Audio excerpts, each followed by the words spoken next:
Alexis, I want to get your thoughts on what Mauricio just said. Do you see the RICO here? Because they're saying basically Sean Combs, it's the Combs enterprise. They're all his underlings working to accomplish and commit crimes on behalf of Sean Combs. Do you see RICO here? I personally do see Rico here, but I agree with Mauricio. It is a tough pill to swallow for this jury. First of all, juries have a hard time understanding Rico when it's clean and you don't have relationships and then you don't have all these other sensational facts. So, I mean, I think it's going to be hard for the government to get that conviction because of that. But I'm seeing Rico. I'm seeing the elements and that the government has put forth on that bingo Rico card, as I call it, and they've met that. But I'm not so sure. I really am leaning towards the fact that I don't think a jury is going to understand that because you have the wishy washy. You have people with relationships and then they don't. But remember, somebody could, even a spouse, could say at one moment they consent to sex and in the next moment that they aren't consenting to sex and now we have rape. So we Mhm. also could have a situation where individuals were doing drugs, but then you are giving them drugs without their consent at the moment. All of this clouds the issue. There's a lot of toxicity when it comes to relationships, there's no doubt. But also, even with say a girlfriend that's working for your business, you could have a relationship. If you're not appropriately paying that individual and you're forcing them to work, beyond the hours that are set forth, then that still is potentially forced labor, as well as violating employment laws. So, I mean, but it's not clean cut. We don't have people being kidnapped like we see on TV, or we don't have individuals. Also, they did not have the co-conspirators named as defendants, which I think also is confusing to the jury. So, our poll, how long do you predict the jury will deliberate? So, 2+ days, say 46% of you. 1 day, according to 20%, and a few hours, 19% of you say hung jury. 14% say it's going to be a hung jury. So the poll is now complete. 936 of you voted. Thanks so much, guys. We're going to drop another poll in there. And remember to keep dropping your questions in the YouTube chat. We'll get to as many of them as we can, because we love taking your questions. They're always great. We have a question now for you, Alexis. My question is, what, if any, appellate issues are likely to arise if there is a conviction? So I know that's kind of a tricky question, Alexis, because you have to look at it like, okay, well, what charges, if the government, let's say if the government does a clean sweep, and they get guilty on everything, what appellate issues do you see arising? And this is from RitaConnors.w. So it's difficult because we don't to really answer that with specifics, because the issue is that we don't really have the live stream of the trial. So what we're Right. getting is different things that were brought up. So it's difficult. But if he is convicted, they are going to appeal. There's no doubt about it. There is Sure. going to be an appeal. So, it could be like you brought up that the closing went very long and there may be something that was they crossed the line, prosecutory, or that they didn't want, generally what the appeals are about, something that the defense thought shouldn't have come in, so that came in. So those are the various bases, but it's really difficult because not seeing it live stream, we didn't really, we can't really say exactly what happened specifically. But I did want to comment to the Free Britney. Do you think those people are being paid $20 an hour too? Or they I don't just want know. to recycle the shirts? I don't know. I mean, maybe they just like the shirts. I think maybe we need to have Sierra go say like, "Hey, what's going on?" Because I don't know. The 20 bucks an hour thing is interesting to me. But yeah, Britney has been free for a while, and that was LA. So I'm confused. So I think we need to get to the bottom of this. I'm gonna, Sierra, if you're listening, maybe you could figure this out for us before we come back to you. I know she's probably listening. But yeah, it's weird. I don't get it. I really don't get it. I don't get it. Alexis, one thing that I think is interesting is that Alexandra Shapiro, the attorney who has been with them with the defense team, I think that's what she specializes in, is appellate work. So she's there, obviously, taking notes the whole time and advising and making arguments.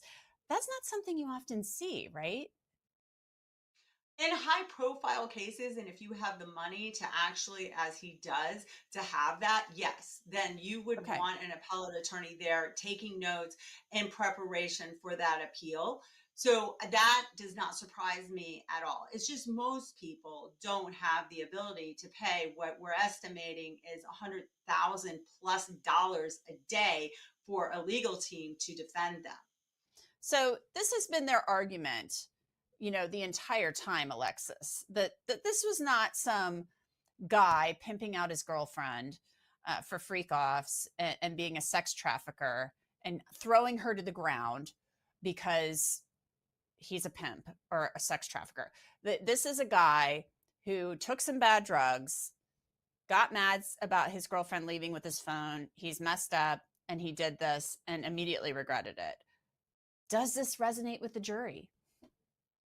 That video is very damaging. I mean, everybody saw that video, and initially, although it seems like the defense is trying to desensitize the jury to it, I mean, it's horrible. It's horrible.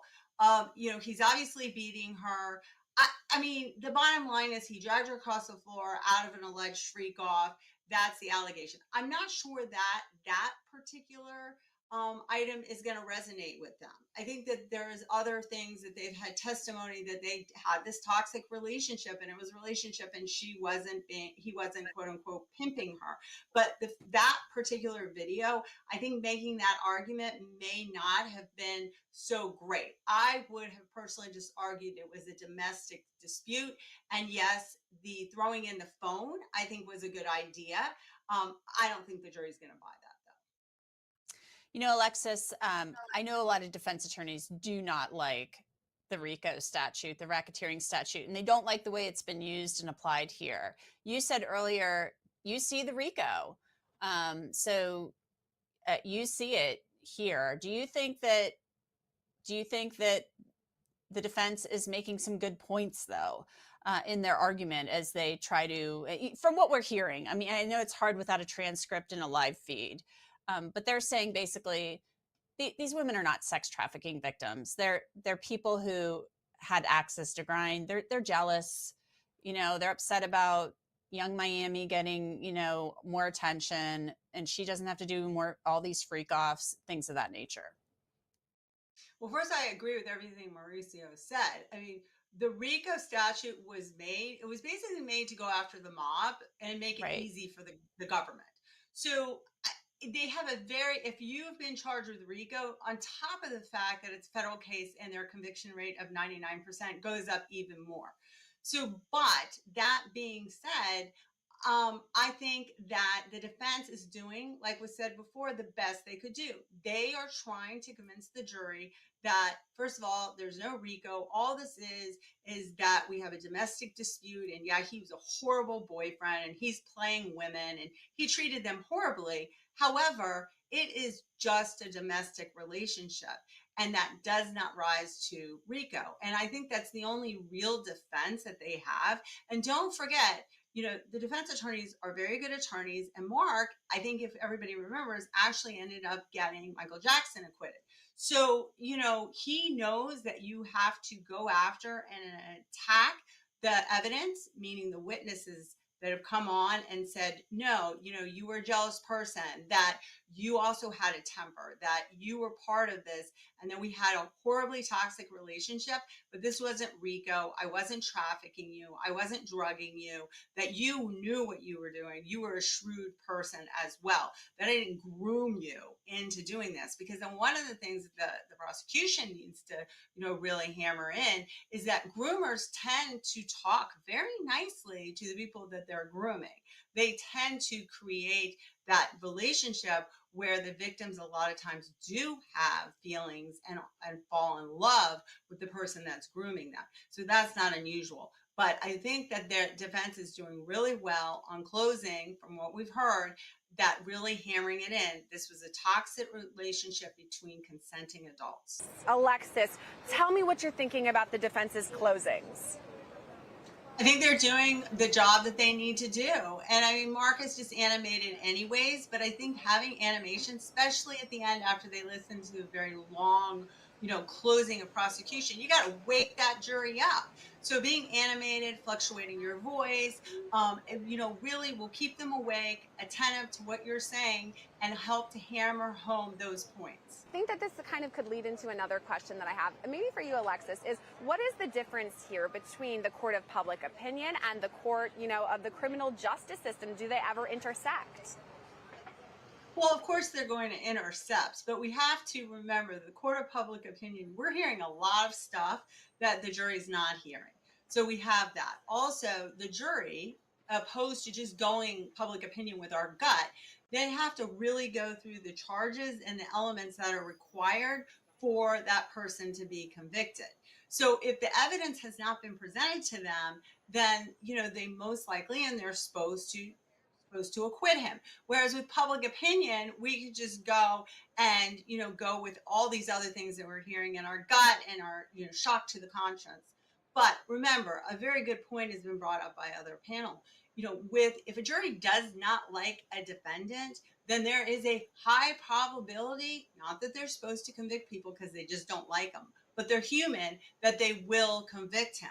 And I think across the board, I think people do not like Diddy. But on Scandal, I said to you the last time, I think if he gets acquitted, he still could make a possible comeback. I think it'll take a couple years, but I think he could still possibly make a comeback. But he's going to take a major, major financial hit. So what do you think, Alexis? I know we talked about this briefly a bit before and on Scandal, of course. What do you think? Is it too early to tell or what? I think his legacy will be tarnished. I mean, you look at Pee Wee Herman, and they just did that documentary. And the bottom line is, as soon as that happened, that was always, came up. It didn't matter what he did after that. So I do think from the legacy standpoint, his legacy will be tarnished. Alexis, what are you thinking of the defense closings so far? What are your overall thoughts? What we're hearing, I think that he's doing very well. I think that they're hitting the points. They're raising reasonable doubt. They're doing what they should be doing in a closing statement.